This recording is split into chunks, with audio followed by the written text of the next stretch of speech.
नमस्कार फ्रेंड्स, मैं doctor Anuj India TV online in TV media network पे हूँ मैं। और आज मैं भारत के उस बेटी से मिलवाना चाहता हूँ जिस बेटी को पाकर कोई माँ बहुत अपने आप को धन्य महसूस करती है, जैसे मेरी माँ भारती। ये मंजू सिन्हा नाम है इनका और ये गुलमोहर मैत्री एक संस्था चलाती हैं और उस संस्था का उद्देश्य है कि मेडिकली, सोशली और बहुत सारे ऐसे सेक्टर्स में महिलाओं को एम्पावर किया जाए, महिलाओं को बेस्ट किया जाए, उनको एक सशक्त नारी बनाई जाए।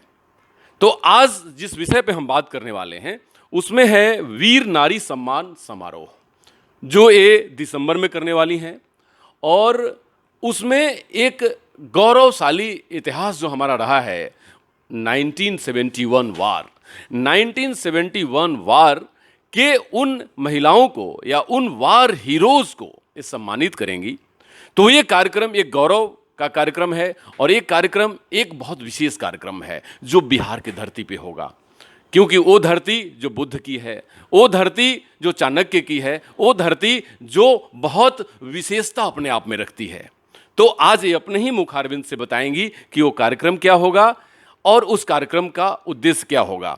मंजू सिन्हा जी, आप ये बताइए कि उस कार्यक्रम को करने के पीछे क्या इंस्पिरेशन रहा, क्योंकि आर्मी का सेक्टर आपने चुना है और कई एक महिलाओं के विषय पे काम कर चुकी हैं आप, तो क्या इंस्पिरेशन का कारण था? जैसा कि आपको भी ज्ञात होगा कि पिछले साल आज़ादी का अमृत महोत्सव और स्वर्णिम विजय वर्ष आया था, तो जब इसके लोगो डिज़ाइन हो रहे थे, स्लोगन आ रहे थे और हमने देखा कि प्रधानमंत्री की एक योजना थी कि जितने भी शहीद थे 1971 वार के, चूँकि 50 साल हो चुका है उस वार को, तो एक तरीके से कहा जाए कि विजय दिवस सेना तो मना ही रही थी, लेकिन सिविलियन कहीं ना कहीं बहुत दूर थे इनसे।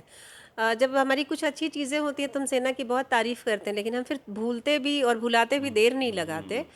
तो प्रधानमंत्री जी ने जो घोषणा की थी उसमें ये था, और एनसीसी को भी एक टास्क मिला था।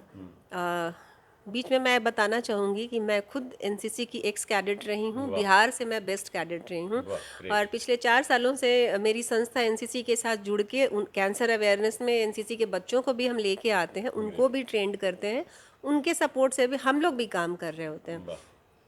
तो हमारा आना जाना हमेशा रहता ही था। तो हमने देखा कि जब चीज़ें ऐसी हैं और प्रधानमंत्री जी ने जब इसकी घोषणा कर दी है, तो फिर इस चीज़ को कुछ ऐसा क्यों ना किया जाए कि हमारा यूथ भी उससे जुड़े और हमारे ज़माने के भी लोग जो 71 के बाद आए हैं इस दुनिया में, तो उनको भी इनके बारे में नहीं पता था। तो उसको एक लाइव चीज़ें हम उनको दिखा सकते हैं, हम अपने सेना की शौर्य गाथा को सामने ला सकते हैं, उन वीरांगनाओं को जिन्हें देश ने भुला दिया, जिसमें हम भी शामिल हैं। तो ये कहते हुए दुख है कि हम लोग सब शामिल हैं, फिर भी हमने उनको भुलाया। और हमेशा जब अच्छी चीज़ों की बात होती है तो हम विजय वर्ष की बात कर लेते हैं, वीरांगनाओं को हम नहीं याद करते। तो हमने सोचा कि क्यों ना इसको एक ऐसा कार्यक्रम दिया जाए जिसमें थोड़ी भव्यता हो, क्योंकि इंडियन आर्मी की बात है, विक्ट्री की बात है, हमारे देश की बात है और हमारे सेना के शौर्य की बात है। तो कार्यक्रम तो भव्य होना ही चाहिए था। और सबसे बड़ा इसमें आप कह सकते हैं कि अगर अगर आपके सपने अच्छे हो ना, आप सच्चे हो, तो सपने को उड़ान देने के लिए कुछ लोग आपके साथ ज़रूर जुड़ जाते हैं। मुझे मेरे डायरेक्टरेट ने बहुत सपोर्ट किया। हमारा बिहार एंड झारखंड आज भी एनसीसी का डायरेक्टरेट एक ही है। तो हमारे डायरेक्टरेट से जो हमारे नए एडीजी आए थे, उन्होंने ही हमें बुलाया था इस पे बात करने के लिए, और इस कार्यक्रम की रूपरेखा तभी शुरू हुई थी और आज ये सबके सामने 10 दिसंबर को आने वाला है। तो हम लोग थैंकफुल अपने एडीजी के भी हैं, मेजर जनरल एमिंद्र बालन के, जिन्होंने हमें एक विज़न दिया, सपोर्ट किया कि नहीं आप लोग करें। हमारे एनसीसी एलुमनाई भी सब साथ दे रहे हैं। तो शायद आप कह सकते हैं कि मैं सिर्फ एक माध्यम हूँ अपने सेना की शौर्य गाथा को दुनिया के सामने लाने के लिए। और हमारी पूरी कोशिश है कि हम उनको इस कार्यक्रम के द्वारा श्रद्धांजलि भी दे पाएँ और यूथ को हम कनेक्ट कर पाएँ। बहुत बढ़िया। मंजू सिन्हा जी, एक चीज़ और जानना चाहता हूँ मैं कि जैसे आप जैसी महिलाएं, भारत माँ के लिए तो बहुत गौरव की बात है ही है कि अपने घरों से निकलकर जब वो बाहर आती हैं और जब काम करती हैं तो बहुत कमाल करती हैं। वो जब आती हैं, क्योंकि उनकी पढ़ाई, उनका एक्सपीरियंस, उनका काम करने का तजुर्बा बहुत ही, चाहे वो आईएएस बन के करती हों, एक आप जैसा एक समाज सेवी का बन के करती हों या और पॉलिटिकल सेक्टर में काम करती हों, तो क्या आप उन महिलाओं को क्या कहना चाहेंगी कि जो पढ़ी लिखी हैं, बहुत अच्छे तरीके से सुसंस्कृत हैं, तो उनको अपने देश के लिए क्या कंट्रीब्यूशन देना चाहिए और कैसे आके काम करें वो? देखिए, देश के लिए कंट्रीब्यूशन तो बाद की बात है। सबसे पहले हमारा रोल क्या होना चाहिए एज अ वुमेन, हमारा रोल क्या होना चाहिए, चाहे वो हमारी फैमिली हो, चाहे वो हमारी सोसाइटी हो, चाहे वो हमारा नेशन हो। हमेशा अपने पसंद की काम करें, जो उनको पसंद है वो वही करें, लेकिन दिल से करें। तो आज की जो महिलाएं हैं उनके पास बहुत सारे ऑप्शंस हैं, करियर ऑप्शंस हैं उनके पास, ट्रैवल करना उनको मतलब वो ज़िंदगी को वो लोग एक कह सकते हैं कि जीने के अंदाज में लेते हैं, लेकिन कुछ लोग जीने के लिए आते हैं और कुछ लोग जीना सिखा के चले जाते हैं। तो जीना सिखा के चले जाते हैं तो ऐसे बहुत चंद लोग होते हैं। तो कहीं ना कहीं एक होता है ना कि मेरे घर का वातावरण बहुत खुला खुला था, बचपन से ही हमें किसी काम के लिए रोका नहीं गया।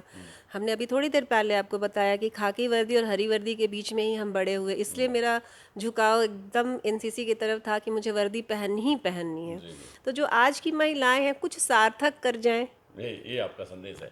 धन्यवाद। और एक चीज़ और, आखिरी सवाल, क्योंकि समय आपका बहुत बहुमूल्य है, कि युवाओं को क्या संदेश देना चाहती हैं, भारत के युवाओं को, क्योंकि युवाओं का देश है भारत। अब युवा जहाँ चल पड़ते हैं, भारत की राह वहीं से निकलती है।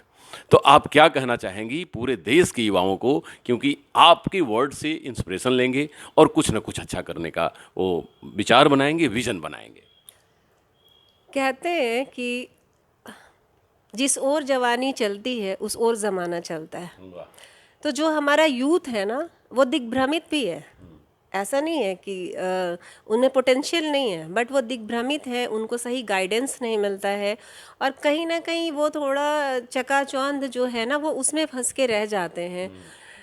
तो मेरी अपनी भी अपील है सरकार से, अभी अग्निवीर की बात आपने सुनी होगी, ये हमारी आज से नहीं, हम 10 साल पहले से हमारी बातें होती थी हमारे एलुमनाई के बीच, हमारे दोस्तों के बीच की एनसीसी को ना मैंडेटरी कर देना चाहिए। आपके अंदर देश प्रेम जगाना ही जब पड़े तो फिर देशवासी कैसे है ना, देश प्रेम बोल के नहीं आता, वो आपके अंदर होना चाहिए। तो आप अपना लक्ष्य स्पष्ट रखें, ईमानदार रहें, कोशिश करते रहें और कुछ अच्छा, हमने अभी थोड़ी देर पहले भी यही कहा कि कुछ ऐसा कर जाएं कि लोग आपको याद रखें। बहुत बहुत धन्यवाद। आपसे बात करके बहुत ही ज़्यादा से ज़्यादा लोग अपनी ज़िंदगी में बहुत कुछ बहुमूल्य चीज़ों को ग्रहण करेंगे। और इन्होंने बिल्कुल एक बात ठीक कहा कि कुछ लोग ऐसे आते हैं कि जो जीना सिखा जाते हैं। इससे बेहतर और क्या बात हो सकती है भारत के युवाओं के लिए, खास करके उन महिलाओं के लिए कि जो कुछ करने की चाह रखती हैं लेकिन उनको मौका नहीं मिलता। तो आज उनके लिए मिसाल हैं। पूरा भारत इनके ऊपर गौरव करता है, माँ भारती इनके ऊपर गर्व करती है। नमस्कार डॉक्टर अनु शर्मा की तरफ।